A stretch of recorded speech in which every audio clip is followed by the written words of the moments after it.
বর্তমান সময়ে আওয়ামী লীগের নেতাকর্মীরা দ্বিতীয় শ্রেণীর নাগরিক।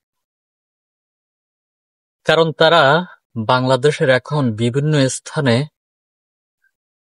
চোরের মতো পলিয়ে পলিয়ে বেড়াচ্ছে, এক জেলা থেকে আরেক জেলায়, এক দেশ থেকে আরেক দেশে। সে কারণে তারা বাংলাদেশের দ্বিতীয় নাগরিক হিসেবে পরিচিতি পেয়েছে।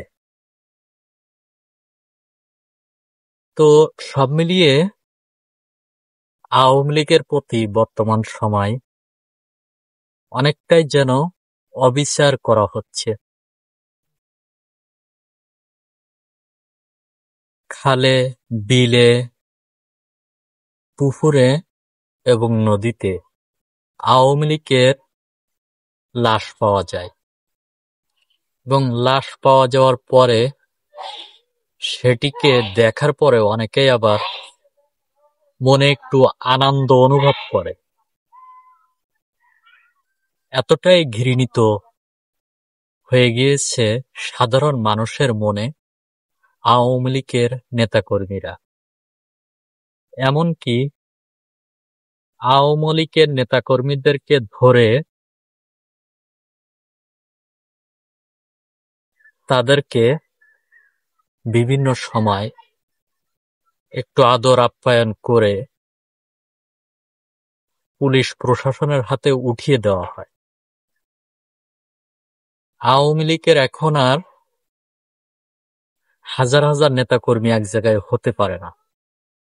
একটা ঝটিকা মিছিল করতে গিয়ে 100 লোক এক জায়গায় হতে পারে না, কারণ তারা বাংলাদেশের দ্বিতীয় শ্রেণীর নাগরিক।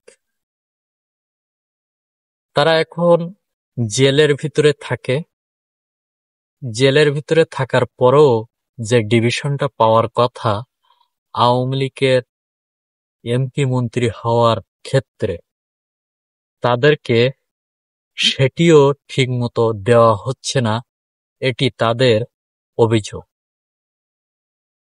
সব মিলিয়ে আসলে আওয়ামী লীগের সাথে যেন বাংলাদেশের দ্বিতীয় শ্রেণীর নাগরিকের মতো ব্যবহার করা হচ্ছে। ইউনূস সরকার দেশটা যেভাবে পরিচালনা করছে তাতে আওয়ামী লীগের নেতাকর্মী মোটেও সন্তুষ্ট না। কারণ তাদেরকে এখন বিভিন্ন নামে বেনামে হাজার হাজার মামলা, বাড়ি ঘরদোর, খাল বিল তাদেরকে দখল হয়ে যাচ্ছে। সব মিলিয়ে ইউনূস সরকারকে তারা ভালোভাবে নিচ্ছে না। আওয়ামী লীগ যেন বাংলাদেশের দ্বিতীয় নাগরিকে রূপান্তরিত হয়েছে। তাদের অধিকার যেন বাংলাদেশের নয়। তারা যেন বাংলাদেশেই জন্মগ্রহণ করেনি, এমনটাই তাদের কথার ভাবধারায় বোঝা যাচ্ছে। আওয়ামী লীগ মানেই বর্তমান সময়ের দ্বিতীয় শ্রেণীর নাগরিক। আওয়ামী লীগের কথা শুনলে অন্য অন্য দলের নেতাকর্মীরা ছুটে আসে তাদেরকে আদর আপ্যায়ন করে পুলিশের হাতে তুলে দেওয়ার জন্য। এজন্যই কি 5ই আগস্টে নতুন করে দেশটা স্বাধীন করা হয়েছে? এজন্যই কি মুগ্ধরা জীবন দিয়েছে এই বাংলাদেশ দেখার জন্য?